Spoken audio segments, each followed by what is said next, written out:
जय हिंद फ्रेंड, हिंदी और प्रेड में आप सभी का स्वागत है। फ्रेंड्स देखिए कि यूजीसी एनटीए के द्वारा जो आपका हिंदी साहित्य का पेपर है, सेकंड पेपर, उसे हम यहाँ पे करा रहे हैं और उसमें भी हम जो नाटक विधा आपका यूनिट 8 आपके पाठ्यक्रम में लगा हुआ है उस पर हम चर्चा कर रहे हैं। प्रीवियस के 2 क्लासेस में हमने जो आपके सिलेबस में भारतेंदु जी का नाटक लगा है अंधेर नगरी भारत दुर्दशा, उस पर विस्तार से चर्चा कर लिया है। और आज जो हम चर्चा करने वाले हैं वो है जयशंकर प्रसाद द्वारा रचित स्कंदगुप्त नाटक। इस नाटक को समझने से पहले आप ये देखिए कि जयशंकर प्रसाद जी का जो नाटक है आपके पाठ्यक्रम में एक नहीं बल्कि 3 नाटक लगा है, इसलिए आपको बहुत ही विस्तार से जयशंकर प्रसाद जी का जो लेखन शैली उसके बारे में भी जानने की जरूरत है। तो थोड़ा सा हम वस्तु स्थिति पर चर्चा करते हैं। ये जो लेखन है, अगर आप देखें स्कंदगुप्त नाटक, आपने ऐतिहासिक परिदृश्य के बारे में थोड़ा भी पढ़ा होगा, तो ये नाटक जो है आपको कौन से साम्राज्य से संबंधित दिखेगा? गुप्त साम्राज्य से संबंधित ये नाटक का परिदृश्य यहाँ पे उजागर किया गया है और इसके माध्यम से आपको उस समय की वस्तु स्थिति से अवगत कराने की कोशिश की गई है कि कैसे हमारे यहाँ पे जो बाहरी सत्ता थी आक्रमण किए। ऐसे में आप देखिए जैसे हुड़ों का आक्रमण हुआ, तो वैसी स्थिति में जो हमारे यहाँ के लोग थे वो किस तरीके से अपने लोगों के साथ ना मिलके, या अपने यहाँ पे अगर देखेंगे जो आपसी मतभेद इतना था कि षड्यंत्र रच के वो बाहरी लोगों को जो है अपने ही सत्ता में आक्रमण करने के लिए जो है निमंत्रण दे देते थे और खुद के जो अपने साम्राज्य के बारे में उसका कुछ पतन नहीं रहता था। तो ऐसी स्थिति में वो पतनशील अवस्था से मतलब कि लोगों को अवगत कराने की कोशिश की गई है। साथ ही साथ देवसेना के माध्यम से जब ये नाटक समाप्त होता है स्कंदगुप्त और देवसेना में, जिसमें देवसेना अपने प्रणय का जो प्रणय निवेदन स्कंदगुप्त उनके साथ करते हैं उनको अस्वीकार करके ये दिखाती है कि हमारे अंदर जो राष्ट्र के प्रति प्रेम है, देशभक्ति है, वो हमारे प्रणय से भी ज्यादा महत्व रखता है। तो उस समय लोगों के मन में ये चीजें डालनी जरूरी थी कि हमारा राष्ट्र सर्वोपरि होना चाहिए। तो ऐसे ऐतिहासिक पात्रों के माध्यम से यहाँ पे पूरे जो पात्र आपको देखेंगे वो सारे ऐसे नहीं है कि इतिहास की किताबों से लिए गए पात्र हैं। इसमें ऐतिहासिक पात्र और काल्पनिक पात्रों का सम्मिश्रण करके दिखाया गया है, लेकिन आपको जो मूल उद्देश्य है लेखक का पहुंचाने का वो बहुत ही बखूबी ढंग से पहुंचाया गया है। अब इसके बारे में ये देखिए कि इसकी रचना कब हुई है, तो 1928 में स्कंदगुप्त जी ने इस नाटक को लिखा था। जयशंकर प्रसाद जी ने जो ये नाटक स्कंदगुप्त 1928 में रचा था। ये जो नाटक है इसमें आप देखेंगे तो कुल 5 अंक है। 5 अंकों में नाटक को विभाजित किया गया है, जिनमें प्रत्येक अंक में आप देखेंगे तो दृश्यों में इस चीज को डिवाइड किया गया है। तो इसी के संदर्भ में और बड़े बड़े रिनाउंस लेखक ये कहते हैं कि जो ये प्रसाद जी के नाटक है वो रंगमंचीयता की दृष्टि से अगर देखा जाए तो उतना ज्यादा आप कह सकते हैं कि प्रस्तुतिकरण में अपना स्थान नहीं रख पाते। क्यों? क्योंकि जब इस नाटक को आपको रंगमंच पर प्रस्तुत करना है तो फिर रंगमंच की एक सीमा होती है। आप ऐसा नहीं कि परिदृश्य को मतलब कि अब सोचिए कि 5 अंक है और कितने 5 अंक है, 33 दृश्य हैं, तो आप रंगमंच पे खेलना है तो जैसे आपने जयशंकर भारतेंदु जी का देखा अंधेर नगरी भारत दुर्दशा, तो उसको जो है मंचन किया जा सकता है, उतनी ज्यादा समस्या नहीं उत्पन्न होगी, बहुत ही लिमिटेड अंक है और बहुत अच्छे से प्रस्तुति हो सकता है। परंतु अगर आप सोचिए कि रंगमंच पे हम स्कंदगुप्त नाटक खेले तो वो थोड़ा सा बहुत ज्यादा, अगर आप हर एक दृश्य को दिखाने की कोशिश करेंगे तो वो आपके लिए जो है असंभव सा हो जाएगा। तो इसीलिए कहा गया कि जो प्रसाद जी के नाटक है वो रंगमंचीयता की दृष्टि से उतने ज्यादा सार्थक साबित नहीं होते, परंतु जो मैसेज देना चाहते हैं, संदेश समाज को देना चाहते हैं, वो उसमें ये बखूबी उतरते हैं। तो आपको अपने एग्जाम की दृष्टि से जो एनटीए के पूछने का पैटर्न है उसके अकॉर्डिंग हमको इनके 1 लाइनर क्वेश्चन पे भी ध्यान देना है। तो जैसे ये पूछा जा सकता है आपसे कि जो ये नाटक है इसमें नाटक में कितने अंक है, तो कुल 5 अंक है। अब हर एक अंक में जैसे दृश्यों के बारे में कि पहले अंक में 7 दृश्य हैं, दूसरे अंक में आप देखिए तो कितने दृश्य हैं, तो 7 हैं, तीसरे में 6 और चौथे अंक में 7 दृश्य हैं, 5वें अंक में देखिए 6 दृश्य हैं। अब देखिए अब की बार एनटीए ने कुछ इस तरीके से भी क्वेश्चन कर दिया है, जबकि नहीं करता था, कि जैसे आपका ये पहला अंक है, अब पहले अंक में आप देख रहे हैं कि 1 2 नहीं बल्कि आपको देखें तो 7 दृश्य हैं। तो कभी कभी ये होता है ना कि आपको दृश्यों से भी क्वेश्चन पूछ लेते हैं। एक बार आप सुन लीजिए, अब यहाँ पे सारा चीज लिखना पॉसिबल नहीं है तो कुछ चीजें आप समझिए। हम 7 दृश्यों के नाम बोल दे रहे हैं, बाकी इसको जो है हमारे जो अपने खुद के नोट्स है उसको हम टेलीग्राम में पिन कर देंगे, वहां से आप चीजों को अपनी कॉपी में नोट डाउन कर सकते हैं। तो जैसे जो पहला अंक है जिनमें 7 दृश्य हैं, उन 7 दृश्यों में आपको उज्जैनी में गुप्त साम्राज्य का स्कंधावार दिखाया गया है। इसके बाद कुसुमपुर के राज मंदिर में सम्राट कुमार गुप्त और उनके पार्षद बैठे हैं। फिर दिखाया गया कि पथ में रास्ते में मातृगुप्त मिलता है। और फिर दिखाया गया अनंत देवी का सुसज्जित प्रकोष्ठ, अंतःपुर का द्वार, नगर प्रांत के पथ में, अवंती के दुर्ग में देवसेना, विजया, जयमाला। तो ये ऐसे करके आपको इनका क्रोनोलॉजिकल ऑर्डर कि आगे कौन है पीछे कौन है, इस तरीके से भी क्वेश्चन आ सकता है।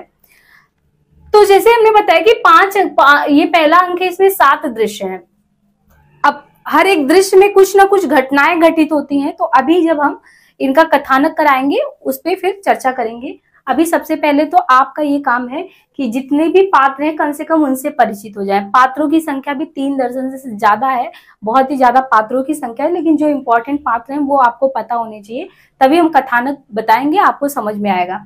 अब यहाँ पे देखिए, जैसे पात्र परिचय में आप देखिए तो टोटल अगर देखें तो पुरुष पात्रों की संख्या 17 है और यहाँ पे स्त्री पात्रों की संख्या कुल कितनी है, तो स्त्री पात्रों की संख्या 8 है। इसमें 7 गीतों का भी जिक्र है, जिसमें आप जैसे सुनते हैं कि अरुण या मधुमय देश हमारा है ना, जहाँ क्षितिज पर, तो इसी तरीके से बहुत सारे गीत वगैरह भी हैं। तो कुल मिला के 7 गीतों का भी प्रयोग किया गया है।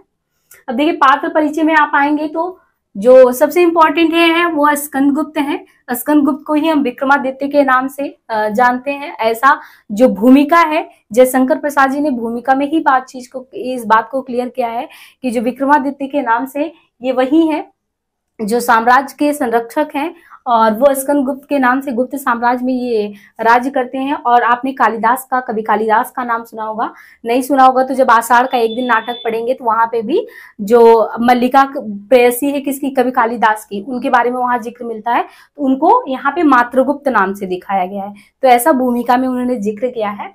अब यहाँ पे देखिए जैसे पात्र परिचय में स्कंदगुप्त है तो युवराज है स्कंदगुप्त। तो यहाँ पे ये जो कुमारगुप्त है, कुमारगुप्त के 2 लड़के हैं, एक है स्कंदगुप्त जो कि बड़े हैं और इन्हीं कुमारगुप्त के जो छोटे लड़के हैं उनका नाम है पुरुगुप्त, है ना, जो कि बहुत षड्यंत्र रचते हैं। तो पुरुगुप्त इनके छोटे लड़के हो गए। और पुरुगुप्त जो है इनकी माता का नाम क्या है, यहाँ पे देखिए इनकी माता कौन है पुरुगुप्त की, अनंत देवी। और देवकी किसकी माता है, कुमारगुप्त की। देखिए कुमारगुप्त जो है यानी ये समझिए कि ये स्कंदगुप्त है ना, ये स्कंदगुप्त है। स्कंदगुप्त के 2 लड़के हुए, नहीं ये स्कंदगुप्त है, ये कुमारगुप्त है। कुमारगुप्त जो है, कुमारगुप्त के भाई हैं गोविंदगुप्त और कुमारगुप्त के बड़े वाले लड़के हैं स्कंदगुप्त और छोटे हैं पुरुगुप्त।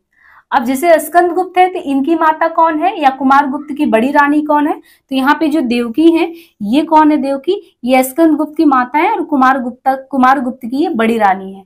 और जो कुमारगुप्त के छोटे लड़के हैं पुरुगुप्त, तो जो छोटा पुत्र है इनकी माता का नाम है अनंत देवी, जो कि छोटी रानी है, पुरुगुप्त की माँ है। अब यहाँ पे आपको यही समझ लेना है कि पूरे प्रसंग में, कथानक में यही चढ़ता है कि जो स्कंदगुप्त है उन्हें बहुत ज्यादा सत्ता से लालच नहीं चाहिए सत्ता। वो सीधे से पहले ही प्रसंग में आता है कि वो सत्ता को कुछ नहीं है दृष्टि से देखते हैं, उनके लिए राज्य सबसे वो सर्वोपरि है, वो सत्ता से उतना ज्यादा उनका लोभ नहीं है।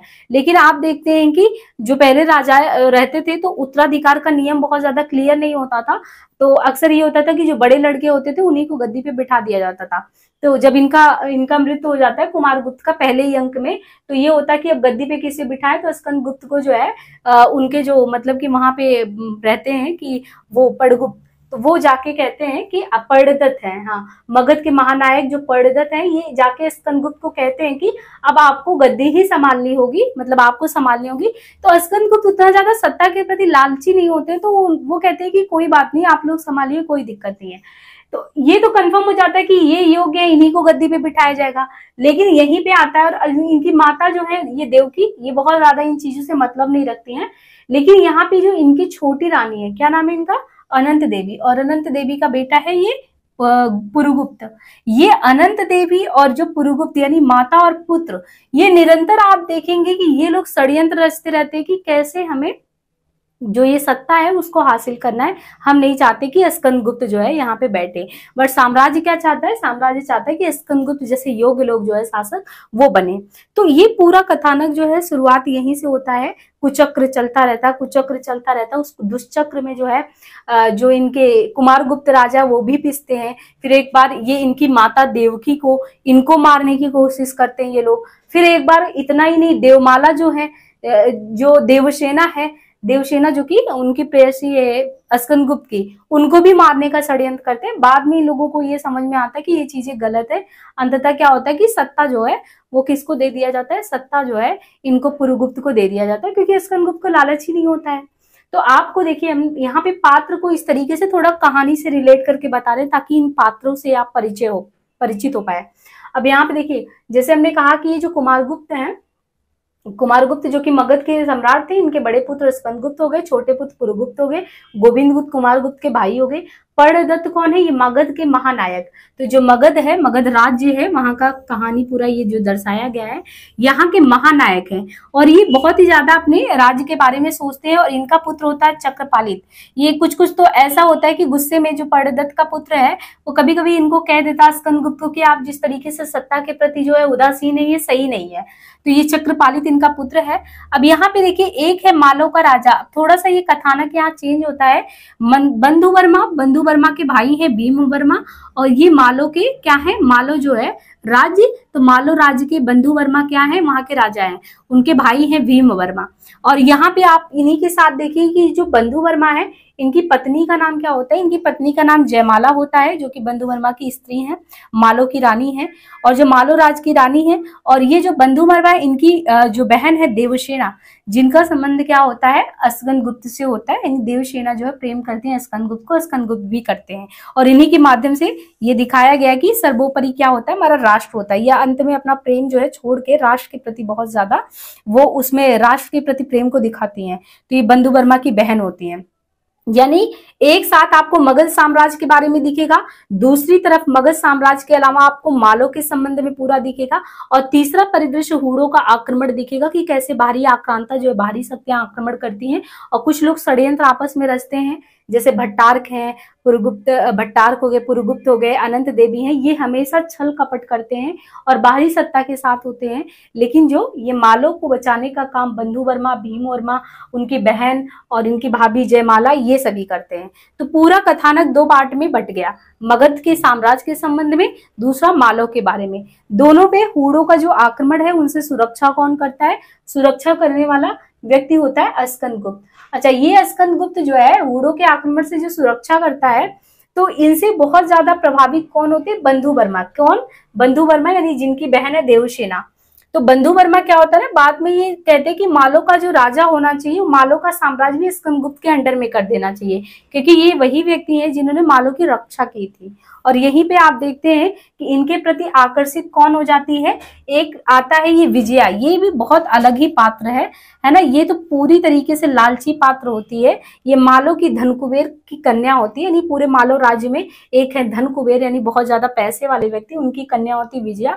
ये तो उसी की तरफ जो है कह सकते हैं कि इसको उसी से प्रेम होता है जिसके पास पैसे होते हैं। तो ये एक अलग ही किरदार इसका होता है। लास्ट तक आप देखेंगे बहुत चेंज होती रहती है।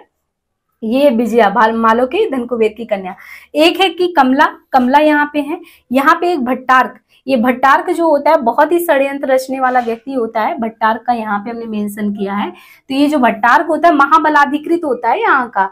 तो ये जो होता है भट्टार्क, तो उनकी माँ कमला होती है। कमला बहुत अच्छा काम करती है। ये बहुत ज्यादा दुखी होती है कि इनका जो भट्टार्क लड़का है वो बहुत गलत काम करता है। गलत काम मतलब कि ये भट्टार्क जो होता है, ये कुमारगुप्त की जो छोटी रानी होती है, कुमारगुप्त की छोटी रानी यानी देवकी, जो अनंत देवी, और अनंत देवी के साथ उनका छोटा वाला पुत्र पुरुगुप्त, जो षड्यंत्र कर करके राज्य को एक तरीके से ऐसी कुछ दुष्चक्र में ढकेलने का काम करते हैं, तो उसी के साथ ये भट्टार्क रहता है। बट ये इनकी माँ को बिल्कुल पसंद नहीं है। कमला इनसे बाद में रुष्ट रहती है कि तुम मेरे बेटे नहीं हो, ऐसा करके। रामा का यहाँ पे बहुत अच्छा किरदार ये भी आता है। रामा वो होती है जो सर्वनाग है, जो कि अंतर्वेद का विषयपति होता है। जैसे एक साम्राज्य है, मान लीजिए मगध का साम्राज्य है, तो वहां पे आप देखते हैं कि राजा के अलावा मंत्री भी होता है, अंतर्वेद का विषयपति भी होता है, महाबलाधिकृत होता है। तो ये अलग अलग किरदार होते हैं। तो उसमें जो है ये जो रामा होती है, ये रामा जो ये सर्वनाग है, सर्वनाग की पत्नी होती है। तो इसका वहां पे जिक्र आता है जब ये लोग दूसरे अंक में देवकी को मारने का प्रयास देवकी ही ना, कुमारगुप्त की जो बड़ी रानी है यानी स्कंदगुप्त की माँ को जब मारने का प्रयास करते हैं, तो उसमें जो है कौन कौन जो रचा रहता है, जैसे भट्टार्क है, उधर से भट्टार्क हो गया, पुरुगुप्त तो हो ही गया, इसके साथ तो ये अनंत देवी हो गई। तो ये लोग ना सर्वनाग को उत्सुक करते हैं कि एक काम करो, तुम रामा को कैद कर लो मतलब ये सर्वनाग को कहते कि तुम अनंत देवी को कैद कर लो। उधर वो जो है मोर्चा संभालने गया स्कंदगुप्त, तो राजा तो मर ही गया, रानी को भी मार देते हैं। फिर जब न राजा रहेंगे न रानी रहेंगे तो हम लोग फिर किसी तरह जो है उनको भी ठिकाने पे लगा देंगे स्कंदगुप्त को, फिर पूरा मगध साम्राज्य अपने अंडर में आ जाएगा। तो ये हमने कुल थोड़ा बहुत जो है आपको ये परिचय करवाया। तो एक बार नाम सुनिए, स्कंदगुप्त, कुमारगुप्त, गोविंद, पुरुगुप्त, पर्णदत्त, चक्रपालित, बंधुवर्मा, भीमवर्मा, मातृगुप्त। ये मातृगुप्त का बीच बीच में जिक्र आता है, कभी कालिदास यानी उन्हीं के समकालीन ये भी थे, ऐसा जिक्र आता है। स्त्री पात्र में हमने देवकी, अनंत देवी, जयमाला, देवसेना, विजया, कमला, रामा, मालिनी। ये मालिनी होती है, ये इनके जो काव्यकर्ता ये कालिदास है, इनकी प्रेयसी यानी प्रणयनी होती है। बाकी वो प्रपंच बुद्धि, ये बौद्ध कपालिक होता है, बस इसकी बुद्धि भी वैसे प्रपंच वाली होती है। बाकी पृथ्वी सेन खिंगिल, खिंगल कौन होता है? हूणों का आक्रमणकारी खिंगल होता है। मुदगल, प्रख्यात कीर्ति। तो बहुत सारे ऐसे किरदार हैं जो कि बहुत ज्यादा इंपॉर्टेंट नहीं है, बीच बीच में जिक्र आता है। अब मुझे उम्मीद है कि आप लोगों को बहुत अच्छे से ये जितने भी पात्र हैं उनसे परिचय हो गया होगा। अब मैं एक एक करके आपको थोड़ा सा इनके संदर्भ में ये जानकारी देती हूँ कि जो है इसमें होता क्या है नाटक में। और इस नाटक को विस्तार से पढ़ने के लिए हमने यूपीएससी ऑप्शनल का एक प्लेलिस्ट स्कंदगुप्त नाटक का बनाया है। प्लीज वहां से 6-7 वीडियो है, पूरे नाटक को सुन लीजिएगा, बहुत अच्छे से समझाया है, तो वहां पे हो जाएगा। क्योंकि इतने बड़े नाटक है कि एक वीडियो में अगर हम सोचे कि उसको समेटना चाहे तो नहीं होगा, फिर आप लोग देखेंगे भी नहीं और हम बार बार इसको वो करते रहे तो कोई मतलब नहीं निकलेगा। अब आपको एक एक करके यहाँ पे हम कथानक को कौन कौन से पार्ट में क्या हुआ है थोड़ा सा यहाँ पे जिक्र करते हैं, तो बहुत अच्छे से आपको यहाँ पे समझ में आ जाएगा। अब यहाँ पे देखिए, जो हमने कहा था कि दृश्यों के बारे में, तो दृश्यों में आपने देखना है कि बस ध्यान से सुनना है, जो थोड़ा सा भी हम यहाँ पे एक्सप्लेन करें उनको सुनना है, क्योंकि यहाँ पॉसिबल नहीं है कि इतने बड़े नाटक को हम वहाँ पे लिख पाए। अब आप देखिए, जैसे हमने कथानक आपको बता ही दिया है, तो पहला क्या है कि अंक 1 जो है, तो हमने कहा ना कि विदेशी आक्रमण, तथा एक तरफ तो विदेशी आक्रमण हो ही रहा है, दूसरी तरफ हमारे यहाँ पे जो अंतर कला है, तो विदेशी आक्रमण के साथ जो अंतर कला है उससे हमारा राष्ट्र क्या है वो संकट में ऑलरेडी पड़ा हुआ है। लेकिन इससे क्या, जिनको राज्य लेना है उनको राज्य से मतलब है, उन्हें इससे बिल्कुल मतलब नहीं है कि जो है हम पे जो है बाहरी शक्तियां कोई आक्रमण कर रही हैं। तो जो पहला अंक है वो पहला अंक का दृश्य आप देखिए कि क्या होता है इसमें। आपको इस तरीके से अंक वाइज यहाँ पे समझा दे रहे हैं, क्योंकि वो कई पार्टों में डिवाइड है ना, तो फिर पॉसिबल नहीं है कि हम यहाँ पे एक बार उस चीज को लिख पाए, है ना, एक लिमिटेशन होता है। अब देखिए यहाँ पे हमने कहा कि जो पहला पार्ट है आपका, जो ये पहला अंक है, हाँ, जिसमें 7 दृश्य है। सबसे पहले क्या होता है कि आप देखिए कि यहाँ पे ऐसे मान लीजिए राज दरबार है ना। अब राज दरबार में क्या होता है कि यहाँ पे स्कंदगुप्त मान लीजिए बैठे हैं और वो सत्ता के प्रति उदासीन है। तब तक यहाँ पे कौन आता है? अभी हमने बात किया था कि पर्णदत्त जो है, ये पर्णदत्त ये आते हैं और इन्हें बताते हैं कि पर्णदत्त आते हैं, और ये जो है मतलब कि एक तरीके से समझिए राजा का सबसे प्रमुख वाला पर्णदत्त, ये आते हैं और बोलते हैं स्कंदगुप्त से कि आप सत्ता के प्रति जो उदासीन है, कृपया मतलब सत्ता के प्रति मोह दिखाइए, अपने राज्य को बचाइए, क्योंकि अब जो है कौन नहीं रहा यहाँ पे, कौन नहीं रहा, आपके कुमारगुप्त जो है पिता, और किसी को भी कहते कि नहीं रहे, यानी कुमारगुप्त को जो पहले ही अंक में है, ये सब षड्यंत्र रच के कुमारगुप्त को षड्यंत्र का शिकार बनाते हैं और पहले में इनके पिता का जो है देहांत हो जाता है। एक तरफ तो इनकी मृत्यु, दूसरी तरफ यहाँ पे आक्रमण, है ना, आक्रमण भी हो रहा है। अब ये है कि 2 मोर्चे पे संभाल के ये पहले अंक में जो है, एक मोर्चे पे संभाल रहे, दूसरे पे क्या है कि पिता भी नहीं रहे, तो उस तरीके से लोगों को उस चीज से बाहर निकालते हैं। तो इस तरीके से पहले अंक में जो है यहाँ पे जो भट्टार्क सत्ता हथियाने के षड्यंत्र में सम्राट की हत्या कर देता है, और जो भट्टार्क सत्ता हथियाने के षड्यंत्र में करता है उसमें अनंत देवी और पुरुगुप्त मिले होते हैं। अब यहाँ पे देखिए जो दूसरा है, जो दूसरा अंक है, बहुत ही संक्षेप में हम कर रहे हैं, पूरा विस्तार से नहीं बता रहे हैं, बस थोड़ा सा आप समझने की कोशिश करिए नाटक को। अब देखिए, मान लीजिए कि राजा तो कुमारगुप्त अब रहे नहीं, तो इसका मतलब किसी को तो ये साम्राज्य को संभालना ही है। तो जो दूसरा अंक है, दूसरा अंक जो कि हमने कहा कि दूसरा अंक कितने दृश्यों में बटा है, 7 दृश्य। एक बार आपको क्रमशः उन दृश्यों के नाम बस गिना देते हैं, बाकी हम इसको टेलीग्राम पे भेज देंगे, वहां से आप नोट डाउन कर सकते हैं। देखिए दूसरे में क्या होता है कि मालो में सिप्रा तट पर कुंज बना हुआ है और मठ में कौन कौन बैठा है, प्रपंच बुद्धि, भट्टार्क और सर्वनाग। तो मठ में कौन कौन बैठा है, प्रपंच बुद्धि है, भट्टार्क है और सर्वनाग है। तो ये क्या करते हैं, देवकी के राज मंदिर का जो बाहरी भाग है, यानी देवकी जो है वो राज मंदिर का जो बाहरी भाग है, वहां पे दिखाया गया कि कैसे सर्वनाग एंट्री करता है और बंदी गृह में देवकी और रामा, है ना। तो यहाँ पे देखिए मेन जो था दूसरा वाला, इसमें जो देवकी है, यानी देवकी किसकी माँ थी, अस्कंदगुप्त, इन्हीं की मारने का प्लान चल रहा था कि इनको मार के कैसे निपटा दिया जाए। और अस्कंदगुप्त यहाँ थे नहीं, वो बाहर मतलब की सत्ता, जो बाहरी सत्ता थी उसे आक्रमण से सुरक्षा के लिए गए थे। तो इनको मारने के षड्यंत्र में यहाँ पे जो बैठा है, एक तो भट्टार्क बैठा हुआ है ना, भट्टार्क है प्लस पुरुगुप्त भी है ना, भट्टार्क है, पुरुगुप्त है, और प्लस कौन हो सकता है, देवकी, ये है तो अनंत देवी पुरुगुप्त की माँ। ये तीनों बैठ के क्या करते हैं, षड्यंत्र रचते हैं कि कैसे इनको जो है बंदी गृह में ऐसे बंदी करके जेल में जो है उस तरीके से इनको मार दिया जाए। और इनको मारने के लिए वो लोग पकड़ते किसको है, पकड़ने का काम करते हैं सर्वनाग को।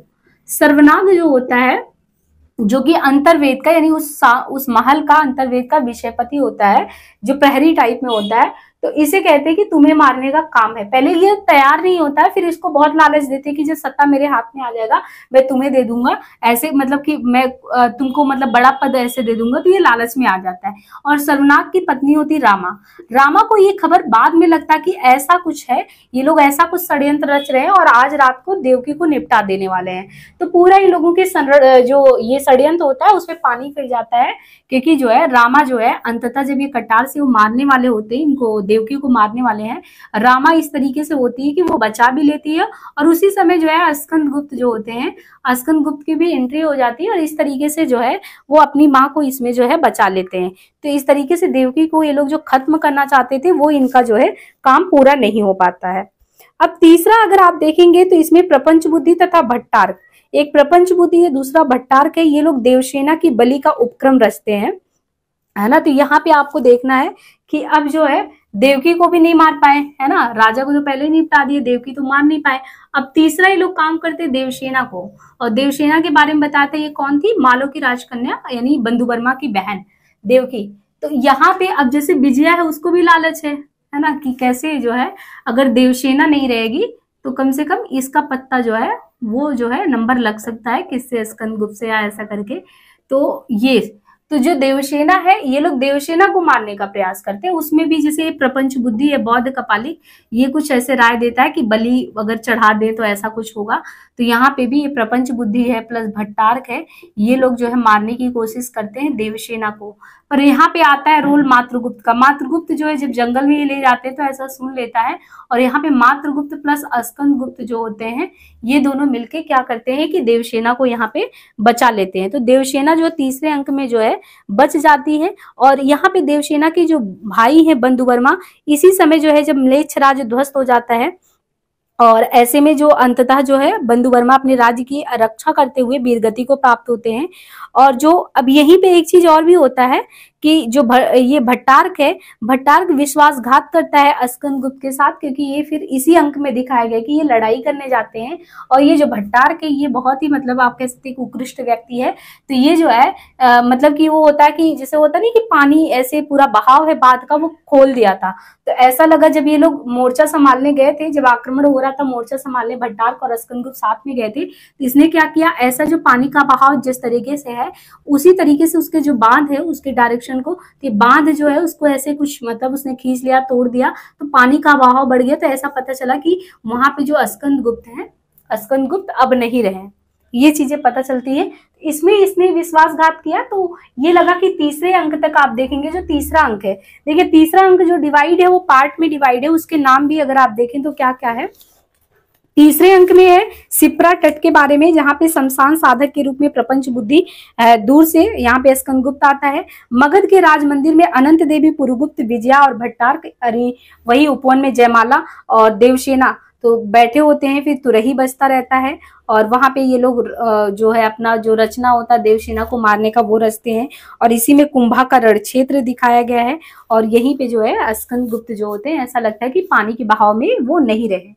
अब जो चौथा अंक शुरू होता है, उस चौथे अंक में देखते हैं कि ये पता ही नहीं चलता है कि अब वो जो है स्कंदगुप्त कहाँ गायब हो गया है ना। अब यहाँ पे ये पता ही नहीं चलता वो कहाँ है, और चारों तरफ एक निराशा का माहौल जो है वो छाया होता है।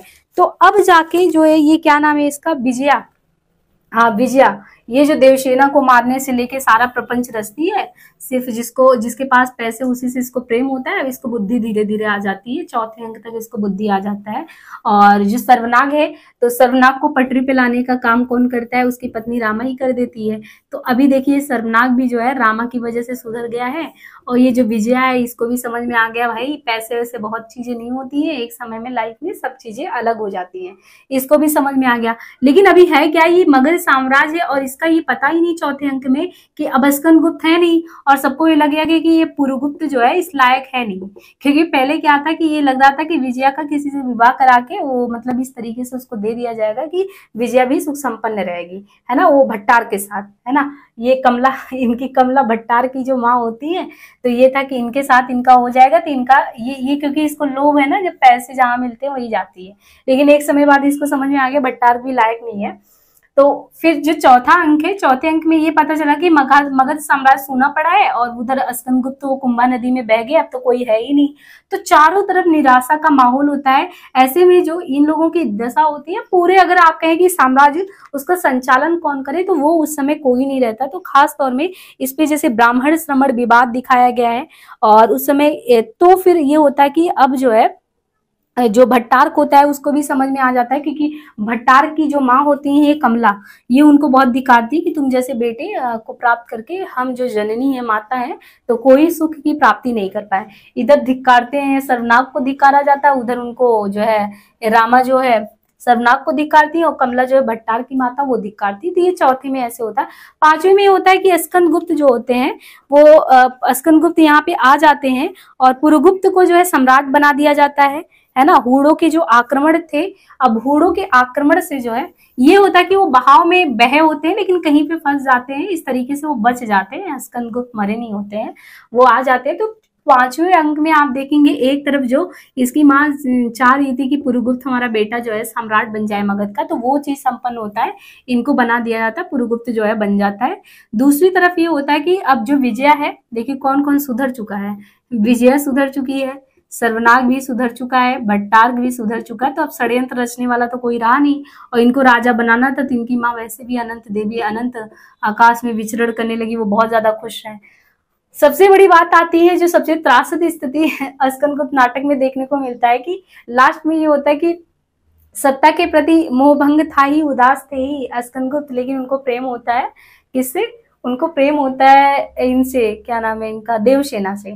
और देवसेना को भी होता है, लेकिन यहाँ भी देवसेना का किरदार जो है प्रसाद जी ने बहुत ही सशक्त दिखाया है कि जब ये उनके प्रणय निवेदन के लिए वो आते हैं, स्कंदगुप्त प्रणय निवेदन के लिए आते, तो ये जो देवसेना है वो ये कह देती हैं कि जो है हमें जो हमारा जो राष्ट्र है वो राष्ट्र सर्वोपरि है। अगर हम आपके प्रेम में इस तरीके से प्रेम पाश में फंसेंगे, तो जो एक होता नहीं कि हमारा महान कार्य है, महान योगदान देना है, उससे हम पीछे रह जाएंगे।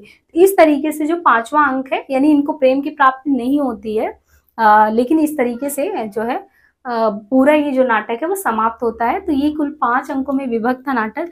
अब देखिए इस नाटक में ना 7 गीत हैं, वो तो इम्पोर्टेंट है ही, बाकी हर एक अंक में इतनी इंपॉर्टेंट पंक्तियां हैं जिनसे आपसे कई प्रकार के क्वेश्चन पूछे जा सकते हैं अंक वाइज, की कौन से अंक में कौन सी इंपॉर्टेंट पंक्तियां हैं, जो कि हम यहाँ पे लिख नहीं पा रहे हैं।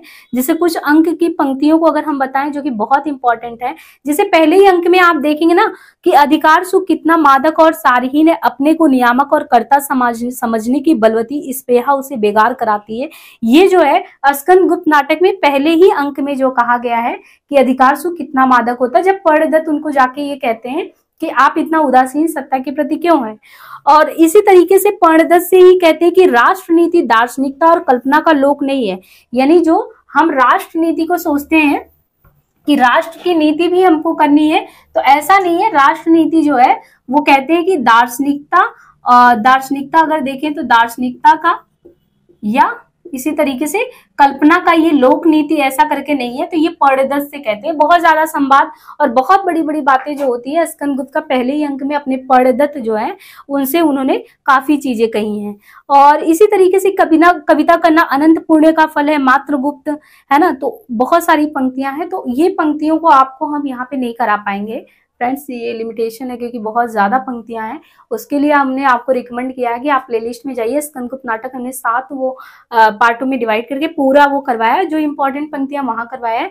अदरवाइज चाहेंगे तो हम पूरे जो ये आपका बुक है, इस बुक को अच्छे से जो है, मतलब मूल टेक्स्ट तो लगा है, मूल टेक्स्ट से क्वेश्चन अंदर से आना ही है, तो मूल टेक्स्ट एक बार अच्छे से करा देंगे और वहां पे हाईलाइटेड कर देंगे उस पंक्तियों को। बार बार आपको देखना कि कौन किससे क्या कहा है ना। यहाँ पे हम कितना लिखेंगे कौन क्या किससे कहा है। आपको पूरा कथानक समझना था, कितने अंक हैं वो समझना था, कितने पात्र हैं वो समझना था, और ये इतना आप समझ लिए बहुत है। बस आपको वो मूल टेक्स्ट तो पढ़ना पड़ेगा, क्योंकि ये उसका ऐसा नहीं कि सब्स्टिट्यूट एकदम मतलब उसी तरीके से कि आप उसको प्रतिस्थापित कर दो बस इसी से आपके काम चल जाएंगे, तो ऐसा नहीं है। और इस तरीके से इसको जो है, और वो स्कंदगुप्त यूपीएससी ऑप्शनल के सिलेबस में, इसलिए मैंने उसको अच्छे से वहां पे भी करवाया था। और हिंदी और प्राइड करके यहाँ पे टेलीग्राम को मेंशन कर दी, हिंदी आवर प्राइड, ये लिंक हम प्रोवाइड कर देंगे डिस्क्रिप्शन में, वहां से जाके आप कनेक्ट हो सकते हैं। तो इस तरीके से हमारे जयशंकर प्रसाद जी का जो स्कंदगुप्त नाटक है यहाँ पे समाप्त होता है। ऐतिहासिक परिदृश्य में बहुत बड़ा नाटक है ये, और इसी तरीके से चंद्रगुप्त भी आपके सिलेबस में, ध्रुव स्वामिनी भी है, उसको भी हम कुछ इसी तरीके से यहाँ पे करवाएंगे। बाकी जो मूल टेक्स्ट है कोशिश करेंगे कि उसको करवा दे, है ना, पेपर बहुत ज्यादा टाइम नहीं है, तो आपको मूल टेक्स्ट पढ़ के ही जाना पड़ेगा उसके लिए। आज के लिए इतना ही, धन्यवाद।